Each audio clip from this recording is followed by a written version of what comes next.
মহানগর টপে আপনাদের সকলকে স্বাগত। আপনাদের সঙ্গে আমি রয়েছি রূপালী এবং প্রতিদিনই আমরা মহানগর টপ নিয়ে আসি এবং সেখানে একেবারেই কলকাতা, শিলিগুড়ি, শিলচর, গুয়াহাটি এবং আগরতলা এই 5 শহরের সবচেয়ে গুরুত্বপূর্ণ খবর আপনাদের সামনে তুলে ধরি এবং একেবারেই আজও সেই অন্যথা হবে না তার। এবং প্রথমেই আমরা যে খবরে নজর রাখবো, প্রথমেই আজ আমরা ত্রিপুরার দিকে অর্থাৎ আগরতলার দিকে নজর রাখবো এবং ত্রিপুরার রাজনীতিতে এখন যে সময় দেখা যাচ্ছে একেবারে সিপিএম এর বলা যায় যে আবারও তারা শুভারম্ভ করতে চলেছে। ত্রিপুরার রাজনীতিতে একসময় সিপিআইএম ছিল শুধু একটি রাজনৈতিক দল নয়, বরং একটি প্রভাবশালী সামাজিক রাজনৈতিক প্রতিষ্ঠান। কিন্তু 2026 সালে এসে সেই দলই আজ রাজনৈতিক পুনর্গঠন এবং অস্তিত্ব রক্ষার কঠিন লড়াইয়ের মুখোমুখি। এই বাস্তবতার প্রেক্ষাপটে আগরতলায় শুরু হয়েছে সিপিআইএম এর দুদিন ব্যাপী গুরুত্বপূর্ণ রাজ্য কমিটির বৈঠক। গতকাল দলের সম্পাদক মণ্ডলীর বৈঠকে আলোচনার পর আজ আবার রাজ্য কমিটির বৈঠকের অন্যতম আলোচ্য বিষয় 5 রাজ্যের বিধানসভা নির্বাচনের ফলাফল। সেখানে সিপিআইএম এর ভোট শেয়ার কেরলে 21.77% হলেও পশ্চিমবঙ্গে মাত্র 4.45%। অন্যদিকে তামিলনাড়ুতে 0.60% এবং অসমে 0.47% এবং পুদুচেরিতে মাত্র 0.06% সীমাবদ্ধ। এবং এই পরিসংখ্যান জাতীয় স্তরে দলের সংকুচিত রাজনৈতিক পরিসরেরই প্রতিফলন। এবং একেবারেই আমরা দেখতে পাচ্ছি যে সেই বৈঠক হয়েছে এবং ত্রিপুরায় মেলার মাঠে আত্মসমীক্ষা, অস্তিত্ব সংকটের মুখে সিপিআইএম। পুনরুত্থানের রূপরেখা খুঁজছে বাম নেতৃত্ব। আগরতলায় শুরু সিপিআইএম এর দুদিন ব্যাপী রাজ্য কমিটির বৈঠক। আমরা বিভিন্ন এই যে সম্প্রতি 2026-এর যে নির্বাচন, সেই নির্বাচনে আমরা যে 5 রাজ্য দেখেছিলাম সেখানে কিন্তু ফলাফল খুব একটা ভালো নয় বলা ভুল হবে, একেবারেই শূন্য বলা যায়, শূন্যের কাছাকাছি সিপিআইএম। পশ্চিমবঙ্গে যেখানে 34 বছর সিপিআইএম এর রাজত্ব ছিল সেখানে একেবারেই এই মুহূর্তে এসে দাঁড়িয়েছে সেখানে শূন্য। এই 2026-এর যে নির্বাচন সেখানে একটি মাত্র আসন রয়েছে সিপিআইএম এর দখলে। এবং অন্যদিকে যদি কেরলের দিকে নজর রাখি সেখানেও কিন্তু একই অবস্থা, সেখানে একেবারে ভরাডুবি বামের, যেখানে এতটা দাপট ছিল, অনেক বছর ধরে সেখানে শাসন চলছিল, কিন্তু এবছর সেখানে ভাটা দেখা গেল কার্যত। এবং অন্যদিকে যদি ত্রিপুরার দিকে আমরা নজর রাখি সেক্ষেত্রেও কিন্তু 25 বছর শাসন করেছে এই সিপিআইএম, কিন্তু এখন তারা কার্যত একেবারে শূন্য এবং একেবারে তাদের লক্ষ্য এবার 2028, কারণ রয়েছে নির্বাচন এবং সেই নির্বাচনকে সামনে রেখে কার্যত তারা নিজেদের দলকে আরো পুনরুজ্জীবিত করতে চাইছেন যাতে আগামীর যে নির্বাচন রয়েছে সেখানে ফল ভালো হয়।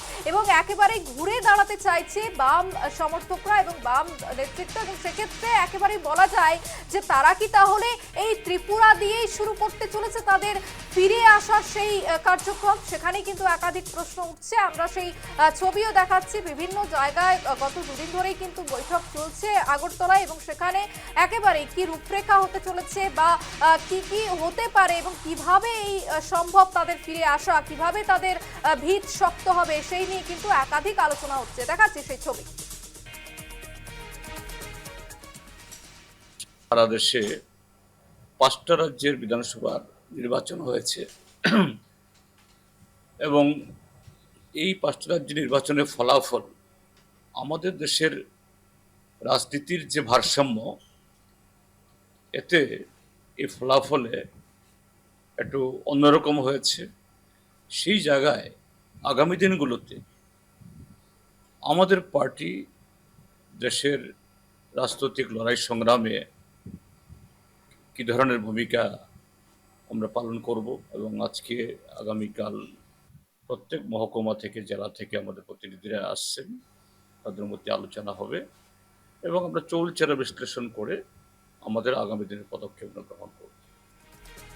আরো বিস্তারিত জানবো। এই মুহূর্তে আমাদের সঙ্গে সরাসরি রয়েছে আমাদের প্রতিনিধি আগরতলা থেকে ভূপাল চক্রবর্তী। ভূপাল, যে ছবিটা আমরা দেখতে পাচ্ছি, ত্রিপুরায় সিপিআইএম এর বৈঠক চলছে এবং নির্বাচন রয়েছে সামনে এবং যদি আমরা যে আগের নির্বাচনগুলি হয়েছে 5টি রাজ্যে সেখানে কিন্তু সিপিএম এর ফল ভালো না, কিন্তু এই সিপিআইএম এর দখলেই কিন্তু কোনো রাজ্যে, যেমন পশ্চিমবঙ্গে 34 বছর, আবার ত্রিপুরায় 25 বছর এবং কেরালায় শক্ত ঘাঁটি ছিল, কিন্তু এখন যে দেখা যাচ্ছে যে ছবিটা একেবারে শূন্যতে।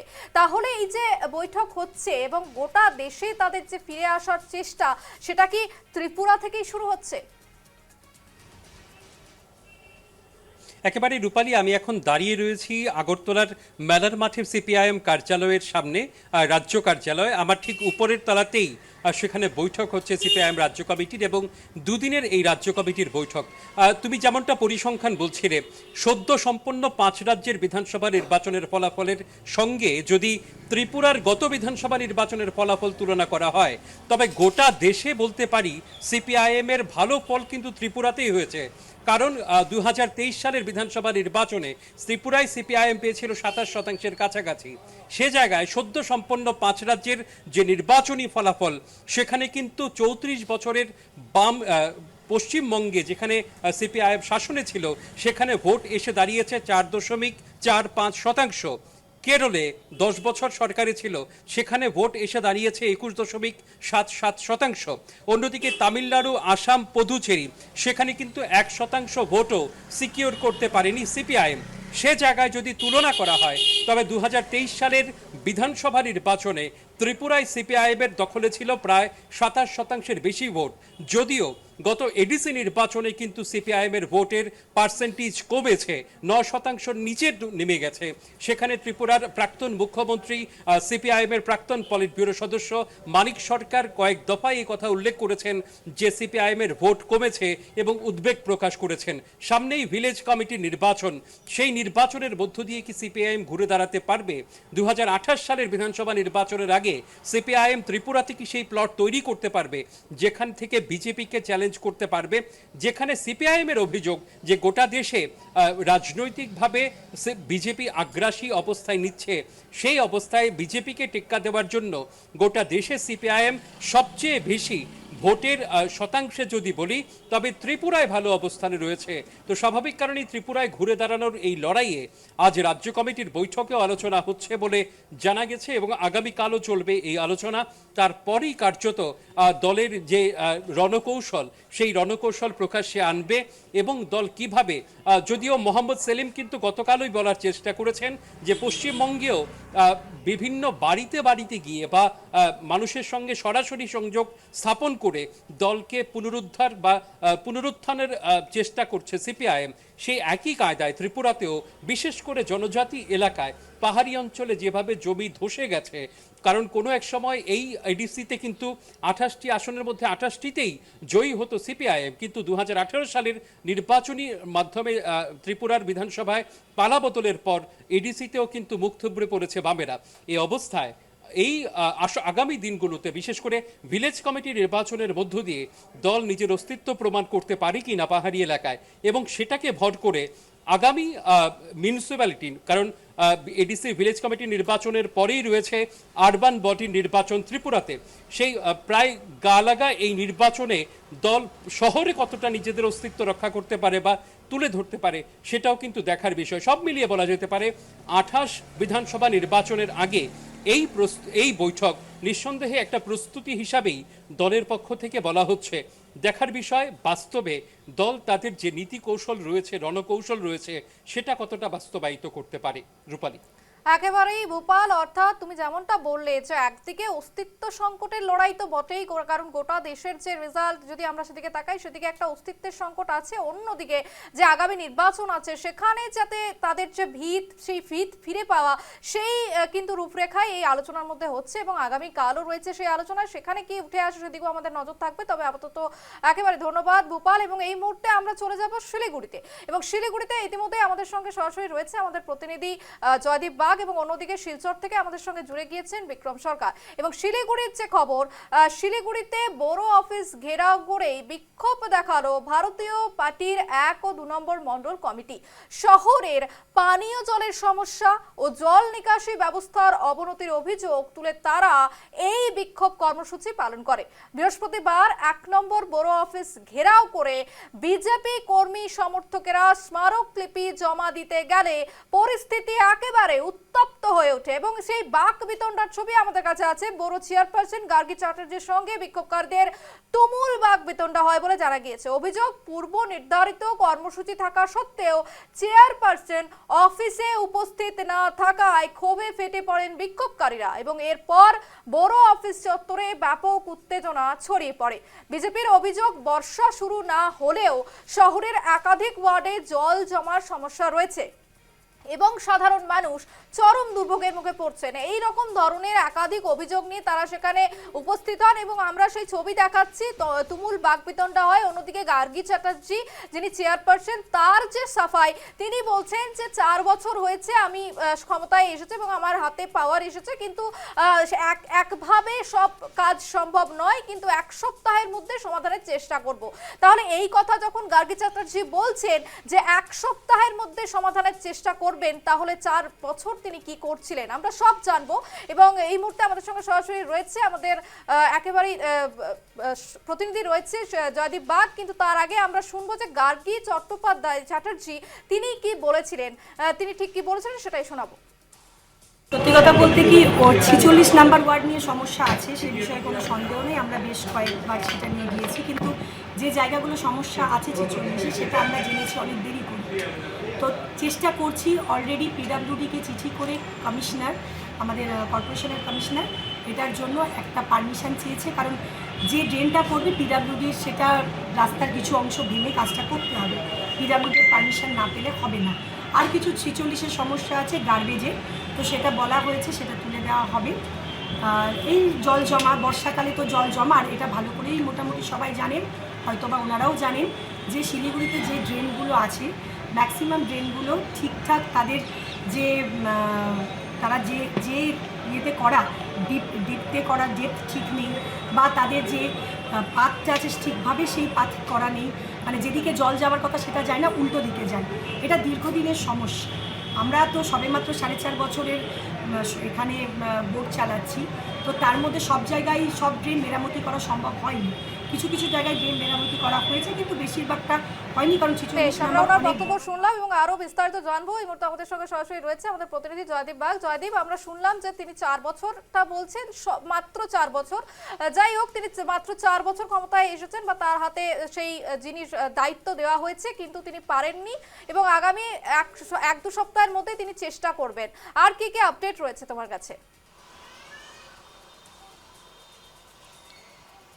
দেখো, এই সমস্যা নতুন নয়। গত কয়েক দশক ধরেই শিলিগুড়ি পুর নিগমের যে 6টি ওয়ার্ড, যেই 6টি ওয়ার্ড মূলত শিলিগুড়ি পুর নিগমের 1 নম্বর বড়োর অন্তর্গত, সেইখানে নানা সমস্যা রয়েছে। নিকাশি সমস্যা তার মধ্যে প্রধান, এবং পানীয় জলের সমস্যা তো রয়েছেই।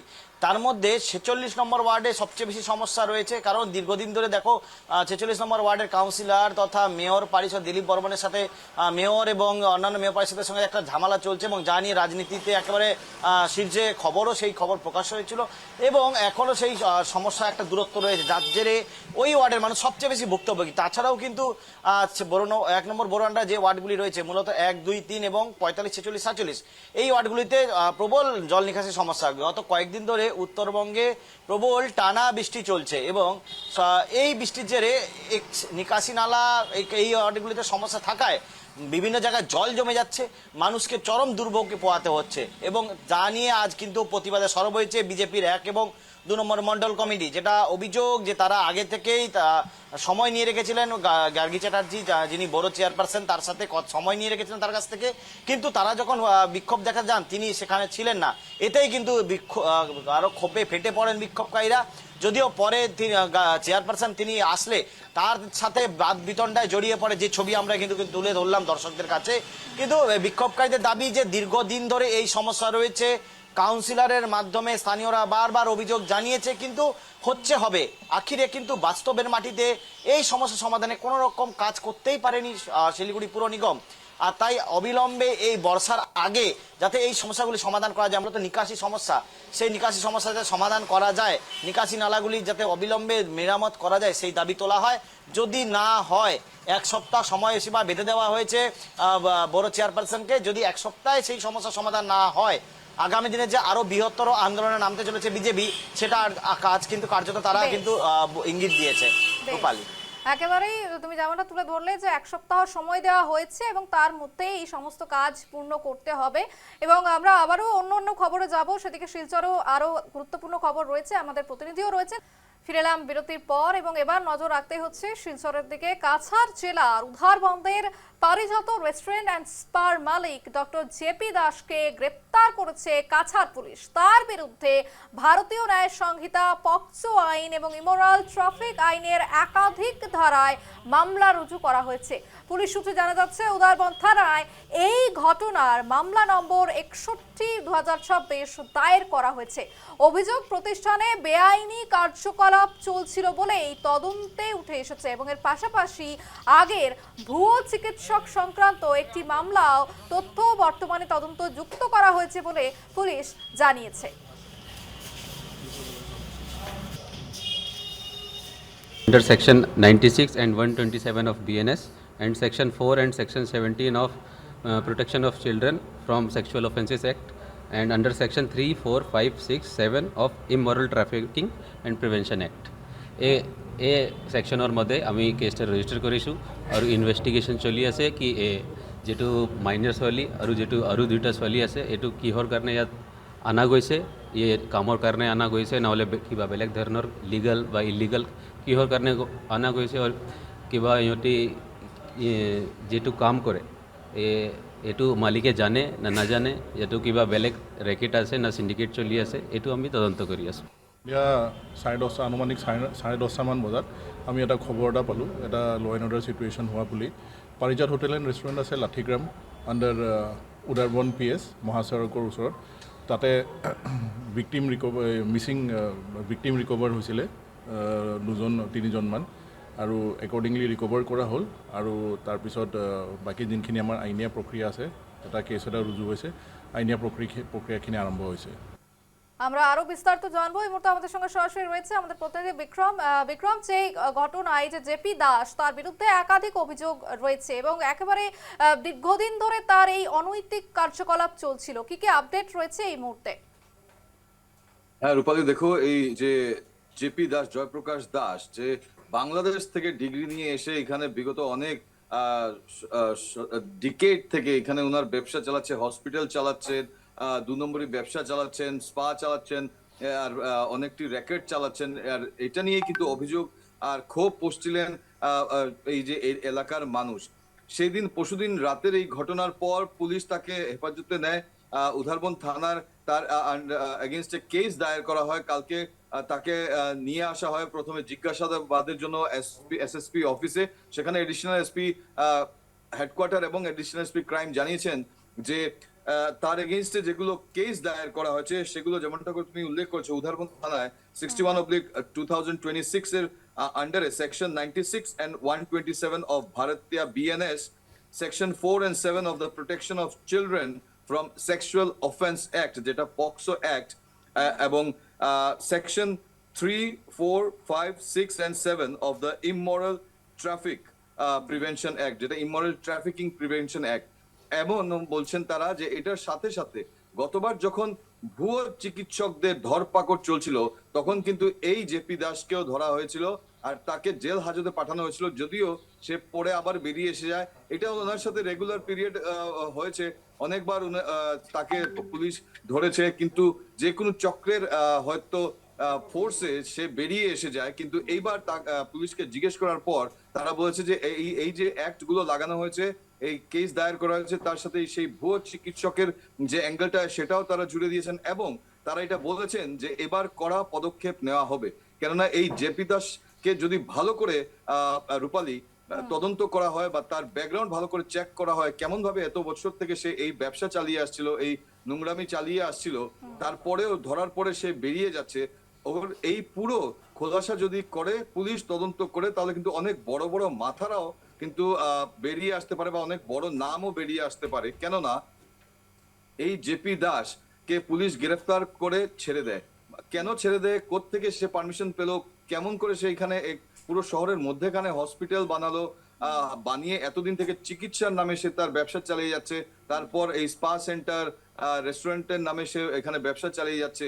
আর এমনটাও যে কেসটা হচ্ছিল রূপালী, যে ভুয়ো চক্র, যেটা ভুয়ো ডাক্তারদের চক্র যখন ধরেছিল, তখন আমাদেরকে পুলিশ জানিয়েছিলেন, যখন আমরা এই নিউজগুলো কভার করছিলাম, তখন এই জেপি দাসের কোনো না কোনো একটা লিংক আছে যেখান থেকে ভুয়ো ডাক্তারদের সার্টিফিকেট প্রোভাইড করা হয়। বেশ। এটা আমাদের পুলিশ সূত্র জানিয়েছিলেন। বেশ। এই দিকটাকেও যদি তদন্ত করে, তাহলে অনেক কিছু বড় মাছগুলোর নাম আসা সম্ভব হবে রূপালী। বেশ, একেবারেই বলা হচ্ছে, যেমন তুমি যেমনটা বললে যে এই সূত্র ধরে কিন্তু অনেক বড় বড় যারা রাঘব বোয়ালরা আছে তাদের কাছে পৌঁছানো সম্ভব হবে, এবং এরপর কি পদক্ষেপ নেওয়া হয় সেদিকে আমাদের নজর থাকছে।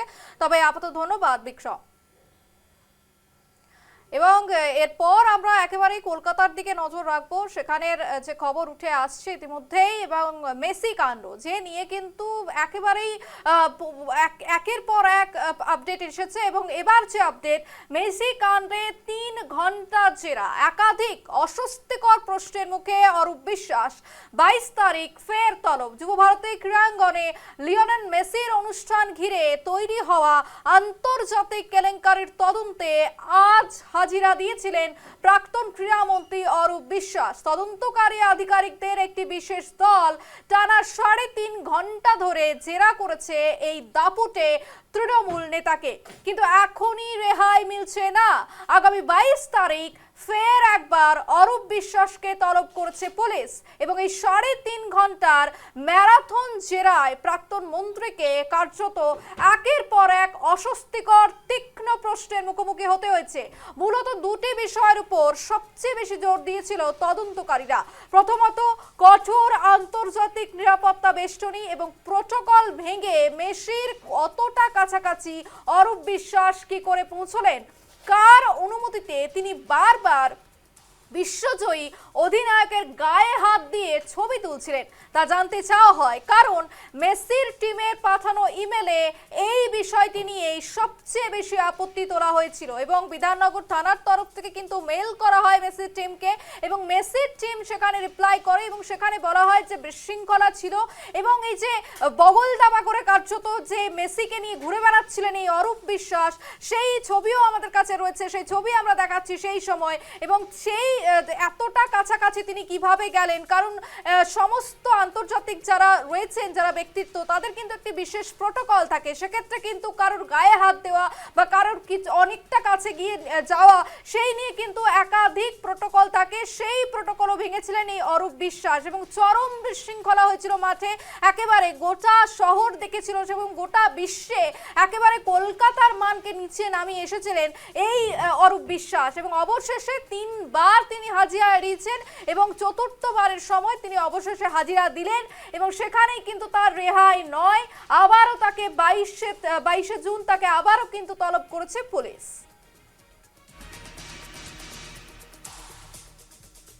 ये राज प्रशासन का काम है और राज प्रशासन इसका देखेंगे। हम लोग पार्टी कार्यकर्ता होने के नाते तो हम लोग चाहते हैं जब भाई जितना सारे पब्लिक का साथ खराब काम किया है, जो 2021 में मारधोर किया है, उसका अरेस्ट हो जाए। अभी प्रशासन का नियम से चलेगा।